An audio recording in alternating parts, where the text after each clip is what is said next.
Hello दोस्तों, Manju Hindi story में आपका स्वागत है। आज की कहानी है ससुराल। तेज धूप में रिया के कदम तेजी से घर की तरफ मुड़ रहे थे।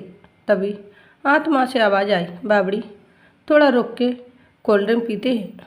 लेकिन घर आने वाले मेहमानों की मेहमान नवाजी घर जाने के लिए प्रेरित कर रही थी। मध्यम वर्गीय परिवार, और अगर घर में एक ही कमाने वाला हो तो फिर कहने सुनने को बचा ही क्या। खैर, मीना के कदम मोहल्ले के पास आकर ठिठक गए।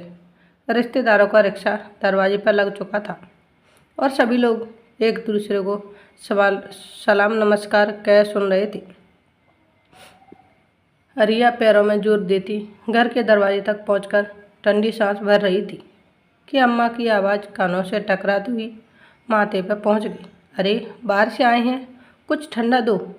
तुम तो ठकेश्वरी माता बनी खड़ी हो। जी माँ जी, कहती हुए रिया शरबत देने लगी। घर में गर्म जोशी के साथ गपशप चल रहा था और रिया संस्कारी बहू बनी रसोई को कभी बैठक में कोल्लू का बैल बना जा रही थी। गजब की विडम्बना थी। अगर पतिदेव रसोई में पानी पीने तक आ जाए तो जेठानी कटाक्ष करने में नहीं चूकती। अरे वाह बबुआ जी को तो अब सब आता है। मेरे वक्त तो पानी भी हाथों में ही चाहिए होता था। रिया बिना किसी सहायक के घर में खो चुकी थी। आखिर मध्यम वर्गीय हर परिवार में कामवाली कहाँ होती है।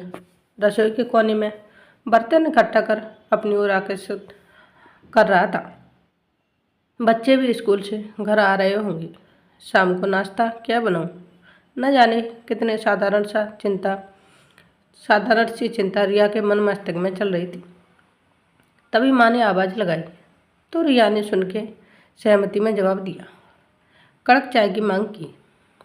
बैठक में जेठ जेठानी और अन्य सभी के लिए चाय लेकर गई। सभी को चाय की प्याली देते हुए केवल हल्की सी मुस्कान भर रही थी।